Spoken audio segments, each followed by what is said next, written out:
ಗೌರವದಿಂದ ನಾವು ಬಿಜಾಪುರದಾಗ ನಮಗೆ ಬೇಕಾದ್ರೆ ಎಲ್ಲಾ ಕಡೆ ರೊಕ್ಕ ಬಂದಲ್ಲ. ಈ ಸಲ ಕೆಡೋದಕ್ಕೆ ಸಲ ಇವನು ಕೆಡವೇ ಬಿಡ್ಬೇಕು. ಯಾಕಂದ್ರೆ ಮುಂದೆ ಮುಖ್ಯಮಂತ್ರಿ ಅವರು ತಯಾರಾಗ ನಮ್ಮಲ್ಲಿ. ಈ ಸಲ ಉತ್ತರ ಕರ್ನಾಟಕದಲ್ಲಿ ಬಿಜೆಪಿ ಅಧಿಕಾರ ಬಂದ್ರೆ ನಾವೇ ಮುಖ್ಯಮಂತ್ರಿ ಆಗವರು.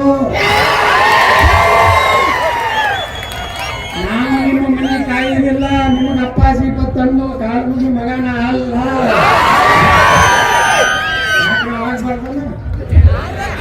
ಏನು ಕಡಿಮೆ ನಾವೇನು ರೊಕ್ಕ ದುಡ್ಡು ಮಾಡಿ ನಿಮ್ಮ ಮಂದಿ ತಲೆಗೋಸು ಕಲಿಕೆ ನಾವಲ್ಲ. ದೇವ್ರ ನಮ್ಗೆ ಕೊಟ್ಟಾನ, ನಮ್ಗೆಲ್ಲ ಐತಿ. ಭವಿಷ್ಯದಾಗ ಈ ದೇಶ ಉಳಿಲಾಕ ನಾವು ಚುನಾವಣೆ ಮಾಡಬೇಕಾಗಿದ್ದೀವಿ. ದೇಶ ಉಳಿದ್ರೆ ನಾವು ಉಳಿತೀವಿ. ದೇಶ ಉಳಿಲಿಲ್ಲ, ನಮ್ಮ ಧರ್ಮನೇ ಉಳಿಲಿಲ್ಲ ಅಂದ್ರೆ ನಾವು ಬರೀ ಜಾತಿ ಜಾತಿ ಮಾಡ್ಕೊಂಡು ಏನೋ ಇಲೆಕ್ಷನ್ ಒಂದ್ 1,000 2,000 ಕೊಡ್ತಾರೆ ಬಿಟ್ಟು ಏನು ನಿಮಗೆ ಹೊಡೆದಾರೆ ನಿಮಗೆ ಕೊಡ್ತಾರೆ.